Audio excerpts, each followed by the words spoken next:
So welcome to my YouTube channel guys. कल हम लोगों ने पढ़ लिया था नॉर्मल ग्रीन एक्साइटिंग कैंडल और स्ट्रॉन्ग ग्रीन एक्साइटिंग कैंडल।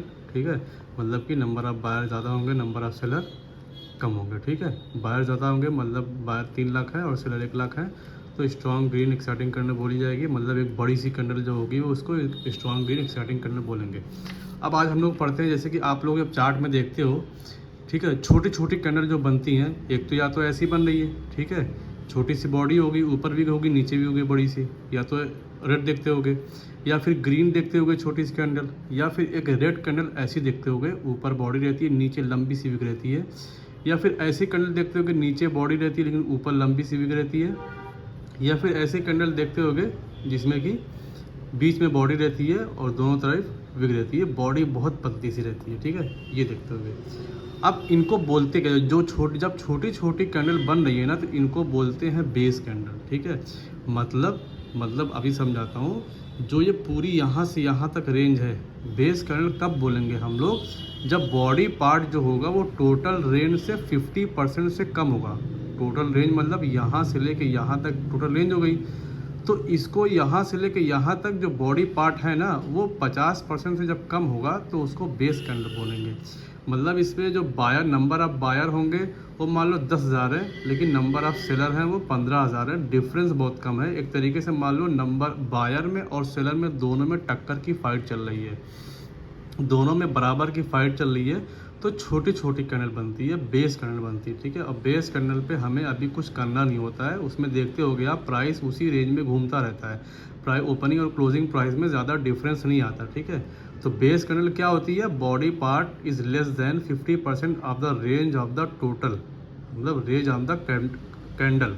ठीक है, टोटल रेंज जो होती है कैंडल की, उसमें जो बॉडी पार्ट होता है 50% से कम होता है, तब उसको हम लोग बेस कैंडल बोलते हैं। ठीक है, जब बायर और सेलर इक्वल होंगे तो बेस कैंडल बनेगी। ठीक है, इसमें बायर है और सेलर दोनों में फाइट चल रही है, तभी ये छोटी छोटी कैंडल बन रही है। देखो डिफरेंस कम आ रहा है ना, बायर है 10,000 और सेलर है 15,000, 5 पॉइंट का डिफरेंस आ रहा है, तो दोनों में टक्कर की फाइट चल रही है। मीन्स डिमांड और सप्लाई आर इक्वल, मतलब कि डिमांड और सप्लाई दोनों बराबर के उस पे हैं, तभी ये छोटी छोटी कैंडल बन रही है।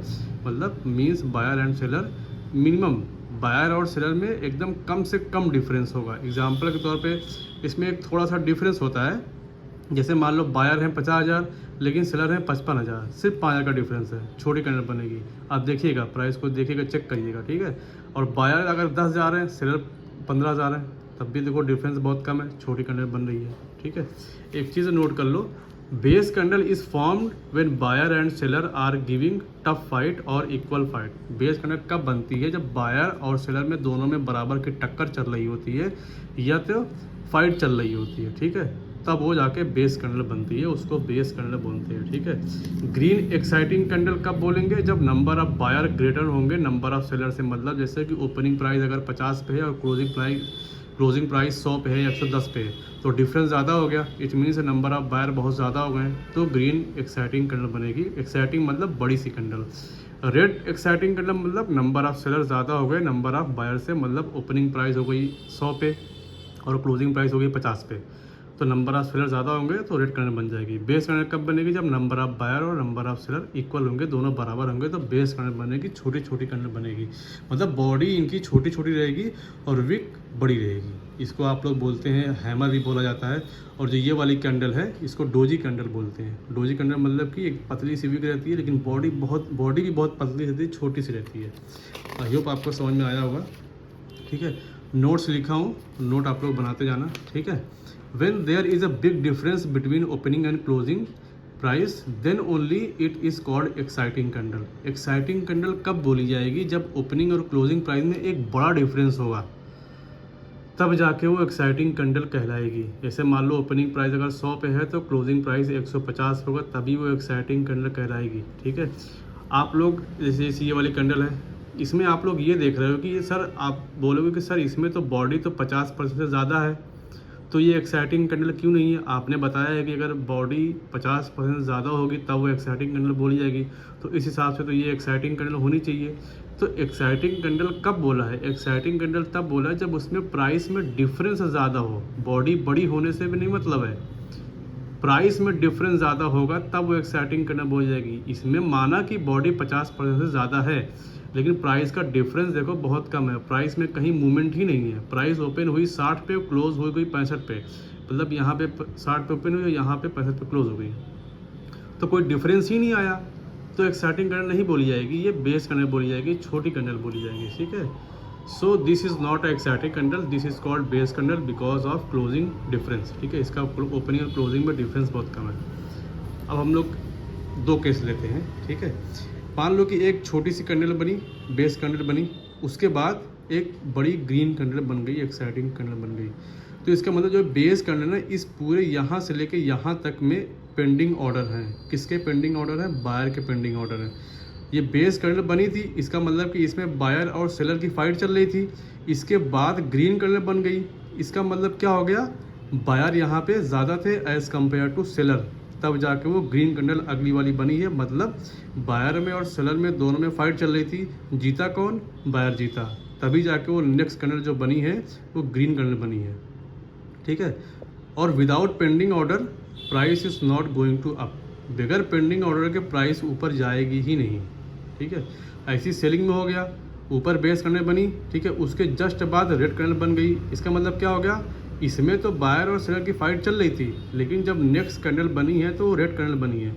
इसका मतलब कि इसमें सेलर जीत गए हैं, तब जाके वो नेक्स्ट कैंडल जो बनी है वो रेड कैंडल बनी है। इसका मतलब कि यहाँ पे सप्लाई ज़्यादा हो गई है, डिमांड कम हो गई है। और इस केस में क्या हुआ था? डिमांड ज़्यादा हो गई थी, सप्लाई कम हो गई थी, मतलब बायर जीत गए थे और सेलर हार गए थे, तब जाके वो अगली कैंडल रेड कैंडल बन गई थी। ठीक है, क्या ऐसा ऑलवेज होगा? नहीं, ऐसा ऑलवेज नहीं होगा। ठीक है, प्रोबेबिलिटी। अब देखो यहाँ इस पॉइंट को भी छोड़ो, अब जैसे कि यहाँ पे हुआ, यहाँ पेंडिंग ऑर्डर है, किसके पेंडिंग ऑर्डर है? बायर के पेंडिंग ऑर्डर है। ठीक है, अब जब इसके बाद ग्रीन कैंडल बनी, जब वापस से जब प्राइस यहाँ पे आएगी तो यहाँ से बाउंस बैक मारेगी। क्यों बाउंस बैक मारेगी? यहाँ से बाउंस बैक का मतलब यहाँ से प्राइस ऊपर जाएगी। क्यों जाएगी?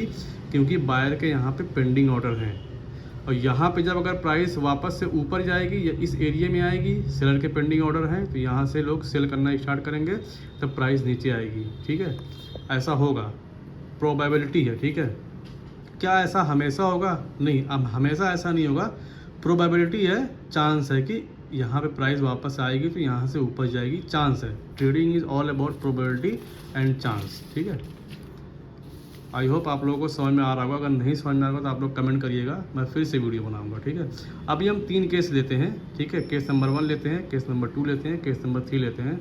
आप लोग चार्ट पे देखते होंगे, एक बेस कैंडल बनी है, बेस कैंडल मतलब बायर और सेलर में फाइट चल रही है, उसके बाद एक ग्रीन एक्साइटिंग कैंडल बनी। ठीक है, ये दूसरा केस है, इसमें भी देखो बेस कैंडल बनी। ठीक है, बायर सेलर की फाइट चली, उसके बाद ग्रीन कैंडल बनी। इसका मतलब कि बायर इसमें ज़्यादा स्ट्रॉन्ग थे, तभी ग्रीन कैंडल बनी यहाँ पे। ठीक है, तीसरा केस लेते हैं, इसमें बेस कैंडल बनी थी, उसके बाद भी ग्रीन एक्साइटिंग कैंडल बनी। अब इसमें तीनों में एक्साइटिंग कैंडल बनी है, तीनों में डिफरेंस कहाँ है? प्राइस का डिफरेंस है। इसमें अब जाहिर सी बात है, यहाँ पे पेंडिंग ऑर्डर होंगे, किसके पेंडिंग ऑर्डर होंगे? बायर के पेंडिंग ऑर्डर होंगे। प्राइस आएगी वापस से, यहाँ से बाउंस बैक मारेगी, इसमें प्राइस वापस आएगी, बाउंस बैक मारेगी, इसमें प्राइस अब वापस आएगी, बाउंस बैक मारेगी। ठीक है, एक चीज़ और जान लो, हम किसी को बाई और सेल करने से रोक नहीं सकते। We can not stop anybody from buying and selling. ठीक है, अब आप लोग के मन में ये है कि प्राइस यहाँ पे आएगी नीचे, यहाँ से बाउंस बैक मारेगी, मैं यहाँ पे बाई कर लेता हूँ। ठीक है, यहाँ पे आएगी प्राइस, ऊपर जाएगी, मुझे प्रॉफिट होगा। तो देखिए, इसमें ग्रीन एक्साइटिंग कैंडल बनी है, यहाँ पेंडिंग ऑर्डर 40 लाख है, इसमें भी पेंडिंग ऑर्डर, इसमें देखो पेंडिंग ऑर्डर 2 करोड़ है, इसमें पेंडिंग ऑर्डर 3 करोड़ है। लेकिन इन तीनों में से सबसे ज़्यादा स्ट्रॉन्ग कौन है? मतलब सबसे ज़्यादा प्राइस में डिफरेंस किस केस में आपको दिख रहा है? इसके बाद अगर कंपेयर करो, सब एक्साइटिंग कैंडल है, लेकिन इन तीनों में से सबसे ज़्यादा एक्साइटिंग और स्ट्रॉन्ग कैंडल कौन सी है? ये वाली है।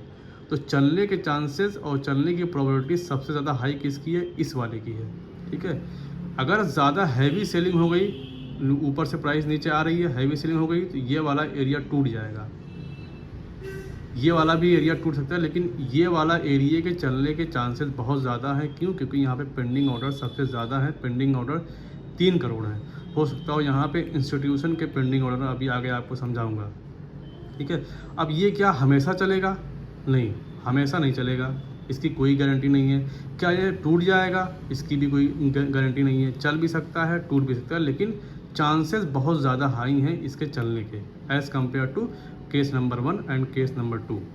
ठीक है, और इम्पॉर्टेंट नोट ये नोट कर लेना कि हम लोग किसी को बाई और सेल करने से रोक नहीं सकते। ठीक है, एक चीज़ और सुनो, ये इम्बैलेंस क्रिएट कौन करता है? जैसे कि प्राइस में जो 100 पे ओपन हुई, 200 पे क्लोज हुई, ठीक है, और प्राइस एकदम बार बार ग्रीन कलर बना रही है, ऊपर जा रही है, ठीक है, तो जाहिर सी बात है इम्बैलेंस क्रिएट हो रहा है। तो इम्बैलेंस क्रिएट कर कौन रहा है? ये बिग प्लेयर जो होते हैं, जो इंस्टीट्यूशन होते हैं, वो क्रिएट करते हैं। बिग प्लेयर होते हैं, इंस्टीट्यूशन क्रिएट करते हैं। एग्जांपल तो रिलायंस हो गया, म्यूचुअल फंड हो गया, और भी जो बड़ी बड़ी कंपनियां होती हैं जिनके जो फंड होते हैं वो बहुत बड़े बड़े अमाउंट में लगते हैं, 10 करोड़, 20 करोड़, 30 करोड़ वाले, वो लोग इम्बैलेंस क्रिएट करते हैं। ठीक है, when they place their order in, जब वो बल्क में अपना ऑर्डर प्लेस करते हैं, वो इम्बैलेंस क्रिएट करते हैं। ठीक है, हम पेंडिंग ऑर्डर को कैसे आइडेंटिफाई करते हैं? बायर के पेंडिंग ऑर्डर हम लोग कैसे आइडेंटिफाई, जैसे मैंने बोल दिया यहाँ पे पेंडिंग ऑर्डर है, तो कैसे आइडेंटिफाई करें कि यहाँ पेंडिंग ऑर्डर है? यहाँ पे प्राइस आएगी और फिर से चलेगी, बाउंस बैक मारेगी। ठीक है, तो आफ्टर बेस कैंडल अगर ग्रीन एक्साइटिंग कैंडल बन रही है, या तो स्ट्रॉन्ग ग्रीन एक्साइटिंग कैंडल बन रही है, या एग्रेसिवली बाइंग हो रही है और कंटिन्यूस बाइंग हो रही है। आप लोग देखते होंगे एक छोटी सी कैंडल बनती है, उसके बाद फिर मैं क्या वर्ड यूज़ कर रहा हूँ, मतलब कि एक तरीके से कंटिन्यू ग्रीन पे ग्रीन कैंडल बनती जा रही है। ठीक है, या तो मल्टीपल ग्रीन कैंडल बनती जा रही है। तो जो बेस कैंडल है ना, वैसे मान लो ये वाला केस था, ठीक है, ये वाला केस था, यहाँ पे हमने कैसे कहा कि पेंडिंग ऑर्डर यहाँ पे है। इसके बाद वाली कैंडल हम लोग देखेंगे, अगर ग्रीन कैंडल बनी है या फिर एक के बाद एक ग्रीन कैंडल बन रही है, तो यहाँ पे बायर के पेंडिंग ऑर्डर हैं। वापस से जब प्राइस आएगी तो यहाँ पे हम लोग बाई करेंगे। ठीक है, कब बाई करेंगे, कैसे बाई करेंगे, अभी नहीं करना है। अभी तो हम सिर्फ देखेंगे यहाँ पे पेंडिंग ऑर्डर हैं बायर के। ठीक है, कैसे आइडेंटिफाई करेंगे? बेस कैंडल के बाद एक ग्रीन एक्साइटिंग कैंडल बननी चाहिए बड़ी सी, या तो स्ट्रॉन्ग ग्रीन एक्साइटिंग कैंडल होनी चाहिए, या एग्रेसिवली बाइंग आनी चाहिए, या फिर कंटिन्यूस बाइंग होनी चाहिए, या तो अगर मल्टीपल कैंडल ग्रीन कैंडल हो, एक्साइटिंग हो, तो वो और अच्छी बात है। ठीक है, हमें क्या करना है? ठीक है, हमें we just have to identify demand and supply. किसके डिमांड और सप्लाई? इंस्टीट्यूशन के डिमांड और सप्लाई को फॉलो करना है, उनको ढूंढना है हमें चार्ट पे, और उसी में हमको पार्टिसिपेट करना है। ठीक है, अभी आगे आने वीडियो में बताऊंगा, आगे बस सुनते जाओ, समझते जाओ, हर एक क्वेश्चन का आपका मैं जवाब दूंगा। ठीक है, हमको कहीं पे बाई और सेल नहीं करना है, बिल्कुल भी नहीं। मैंने हिंदी में देखो लिख दिया है, कहीं पे हमको बाई और सेल नहीं करना है, हमें इंस्टीट्यूशन के डिमांड को और सप्लाई को देखना है। अगर आप लोग बायर हैं तो जाहिर सी बात आप लोग डिमांड को देखेंगे, अगर आप लोग सेलर हैं तो आप लोग जाहिर सी बात है सेलर वाले सप्लाई जोन को आप लोग देखेंगे। ठीक है, डिमांड और सप्लाई जोन के एग्जांपल को हम लोग देखते हैं। मान लो प्राइस ऐसे ये देखो, ये सब बेस कैंडल है। ठीक है, ये छोटी छोटी कैंडल है, ये बेस कैंडल है। प्राइस ऐसे कर दी थी, ऐसे कर दी, नीचे आई, ऐसे करी। ठीक है, नीचे आई, एक बेस कैंडल बनी है। ठीक है, बेस कैंडल के बाद छोटी कैंडल बनी, बेस कैंडल बनी है, उसके बाद देखो एक ग्रीन एक्साइटिंग कैंडल बनी, फिर एक ग्रीन बनी, फिर ग्रीन बनी, फिर ग्रीन बनी, मतलब मल्टीपल ग्रीन कैंडल बनी है। तो हम समझ जाएंगे कि इस यहाँ पे पेंडिंग ऑर्डर है, क्योंकि इसी के बाद प्राइस मूव किया है। देखो इन सब को पीछे छोड़ दिया है, सबको काटते हुए चला गया, मतलब प्राइस का जो मूवमेंट हुआ है यहाँ तक ऊपर गई है, वो कहाँ से गई है? वो यहाँ से गई है ना। तो जो बेस कैंडल है, इस पूरे यहाँ से लेके यहाँ तक, इस पूरे रेंज में पेंडिंग ऑर्डर है। किसके पेंडिंग ऑर्डर है? बायर के पेंडिंग ऑर्डर है। फॉर एग्जांपल करिए 2 करोड़ पेंडिंग ऑर्डर है। अब आपने देखा कि यहाँ पे बेस कैंडल के बाद ग्रीन कैंडल तो बनी, तो क्या हम एक्शन ले लें? नहीं, अभी हमें एक्शन नहीं लेना है। अभी तो हमें बेस कैंडल बनी है, हमें अभी एक्शन नहीं लेना है। उसके बाद देखना है कि क्या ग्रीन कैंडल बनी है, इसके बाद एक्साइटिंग कैंडल बनी है। हाँ जी बनी है, आपने देखा, तो क्या बाई कर लें? नहीं, अभी बाई नहीं करना है। अभी देखें, अभी तो बनी है ये।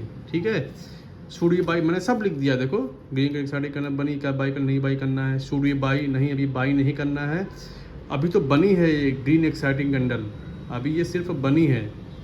ठीक है, सॉरी। नाउ अब हम कह सकते हैं कि यहाँ पे बायर के पेंडिंग ऑर्डर हैं। यहाँ से इसके बाद ग्रीन एक्साइटिंग कैंडल बनी, फिर देखो अच्छी बात है, लेकिन मल्टीपल ग्रीन कैंडल बन गई, और अच्छी बात है, बहुत अच्छी बात है, ये स्ट्रॉन्ग जोन हो गया है। ठीक है, इसके चलने के चांसेस बहुत हाई हैं। अब जब प्राइस वापस से नीचे आएगी इस जोन में, तब हम लोग एक्शन लेंगे, यहीं से नहीं एक्शन ले लेंगे, इसका मतलब यहाँ पे इंस्टीट्यूशन ने बाई किया, यहाँ तक ऊपर लेके गए जब बड़ी बड़ी ग्रीन कैंडल बनी है। और हमें क्या करना है, हमें इंस्टीट्यूशन को फॉलो करना है, डिमांड और सप्लाई को फॉलो करना है। Now we will wait for the price to come लिखना छोड़ दिया, to come in this pending order then we will buy. हम वेट करेंगे प्राइस का आने का, तब जाके बाई करेंगे, तब जाके हम लोग एक्शन लेंगे, ठीक, अभी नहीं लेंगे, ठीक है। अब व्हेन प्राइस विल कम, इसके बाद कुछ ना तक प्राइस कब आएगी सर, तो इसका कोई आंसर नहीं, कभी भी आ सकती है, कल भी आ सकती है, परसों भी आ सकती है, नरसों भी आ सकती है, 1 महीने बाद भी आ सकती है, कभी भी आ सकती है। इसका हमें कुछ नहीं जानकारी कि कब आएगी। इस चीज़ की तो गारंटी है कि प्राइस आएगी तो ज़रूर उस एरिया पे आएगी।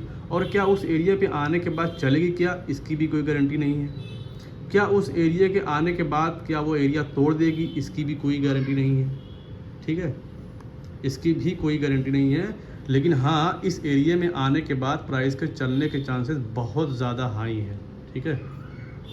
अच्छा, हम वो इसकी इस डिमांड, वो तो ये जो हो गया ना, वो डिमांड जोन का मतलब यहाँ से प्राइस जो ऊपर गई इसको डिमांड जोन बोलेंगे, जाहिर सी बात है। यहाँ से जब बेस करने बनी, ग्रीन बनी, तो यहाँ से जब ऊपर गई है पूरी प्राइस, इसको क्या बोलेंगे, यहाँ से डिमांड आई है, यहाँ से बाइंग आई है, बायर ने बहुत एग्रेसिव बाइंग हुई है, कंटिन्यूस बाइंग हुई है। तो ये कौन सा जोन हो गया हमारा, ये हो गया डिमांड जोन हो गया, ठीक है, डिमांड जोन हो गया ये। हमें किस टाइम फ्रेम पे इसको देखना है डिमांड जोन को, ठीक है। ये तो आप किसी भी टाइम फ्रेम पे देख सकते हो, चाहे 5 मिनट, 15 मिनट, 1 आवर, 4 आवर, ठीक है, 5 मिनट, 3 मिनट, 1 मिनट, जिस टाइम फ्रेम पे आप काम करते हो उस टाइम फ्रेम पे देखो, सब पे काम करेगी ये, ठीक है। ये पिछला वाला ही एग्जांपल है जब ये मैंने समझाया आपको। यहाँ से मान लो बाइंग आई थी यहाँ तक, फिर प्राइस ने थोड़ा बहुत नीचे आई, बेस करने बनाई, थोड़ा बहुत नीचे आई, कंसोलिडेट की, उसके बाद एक बेस करने बनी, फिर यहीं से बाइंग आ गई, फिर यहीं से प्राइस ऊपर जाने लगी। तो ये भी एक पेंडिंग ऑर्डर हो गया, ये भी एक डिमांड जोन बन गया। अब चार्ट पे आप लोगों को 2 डिमांड जोन दिख गया, एक डिमांड जोन ये दिख गया और एक डिमांड जोन ये दिख गया। अब कौन सा बाई करें, किस जोन पे हम लोग बाई करेंगे, कौन सा वाला चलेगा, इस पे बाई करेगी, इस पे बाई करे, ये कन्फ्यूज़न है। तो जहाँ पे पेंडिंग ऑर्डर ज़्यादा होंगे वहाँ के प्राइस के चलने के चांसेस बहुत ज़्यादा होंगे। पेंडिंग ऑर्डर कहाँ ज़्यादा है, यहाँ ज़्यादा कि यहाँ ज़्यादा है, आगे आने वाले वीडियो में सब बताऊँगा कि किस जोन पे हम लोग बाई करेंगे, इस पे बाई करेंगे कि इस पे बाई करेंगे। वीडियो में बस बने रहो और ये जान लो कि pending order of the institution are not cancel. Institution के पेंडिंग ऑर्डर कभी कैंसिल नहीं होते हैं, ये आप लोग माइंड में बैठा लीजिए, कभी भी नहीं कैंसिल होते हैं इंस्टीट्यूशन के पेंडिंग ऑर्डर, ठीक है। मतलब आप समझ लो कि जहाँ से प्राइस एकदम बिग मूव किया है, बड़ी बड़ी कैंडल के साथ मूव किया है, इसका मतलब कि वहाँ से हैवी डिमांड आई है, कंटिन्यूस बाइंग आई है। इट मीन्स वहाँ पे इंस्टीट्यूशन ने बाई किया है, मतलब कि बिग प्लेयर ने बाई किया है, ठीक है, बल्क में ऑर्डर प्लेस किया है। तो वहाँ पे इंस्टीट्यूशन के ऑर्डर पेंडिंग है, तो वहाँ पे जब प्राइस वापस आएगी तो वहाँ के चलने के चांसेस बहुत ज़्यादा हाई हैं, वहाँ से फिर से बाइंग आ सकती है। क्यों? क्योंकि इंस्टीट्यूशन के पेंडिंग ऑर्डर वहाँ पे प्लेस हैं। अब जैसे मान लो कि इंपॉर्टेंट पॉइंट नोट कर लो, जैसे मान लो प्राइस ऊपर गई, अब प्राइस नीचे धीमे धीमे आ रही है, एक बेस कैंडल बनाते हुए प्राइस नीचे आ रही है। इसका मतलब क्या हो गया कि सेलर वीक हैं, तभी स्लोली प्राइस नीचे आ रही है, छोटी छोटी कैंडल बनाते हुए नीचे आ रही है प्राइस। इसका मतलब क्या हो गया, सेलर बहुत ज़्यादा वीक है, उनको प्राइस को नीचे लाने में बहुत दिक्कत हो रही है।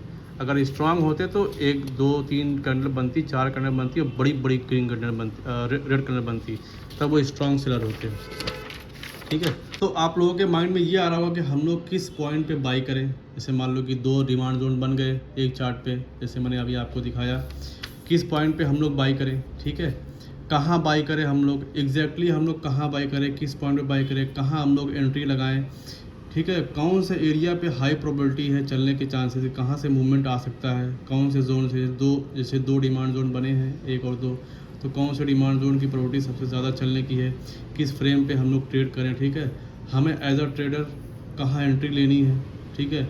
अगर हम ट्रेडिंग में मान लो कि पार्टिसिपेट किए और हमारा व्यू रॉन्ग हुआ, मान लो जो हमने ऑर्डर प्लेस किया हमारा व्यू रॉन्ग हो गया, तो हमें स्टॉप लॉस कहाँ लेना है। अगर हमारा व्यू सही हुआ, हमने ऑर्डर प्लेस किया, हमारा व्यू सही हुआ, प्रॉफिट में जब हम लोग चल रहे हैं, तो हम लोग टारगेट हमको कहाँ बुक करना है, ये हमको देखना है। ये सारी चीज़ का आंसर आप लोग को कल मिलेगा, आगे आने वाले वीडियो में मिलेगा।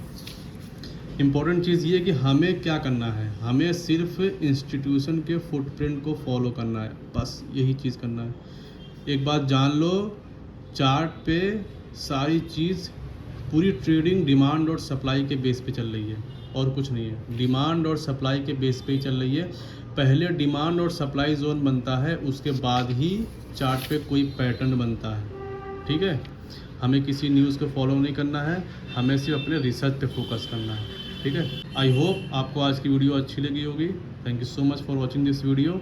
आगे आने वाले टॉपिक्स बहुत इंपॉर्टेंट है और बहुत ही इंटरेस्टिंग है।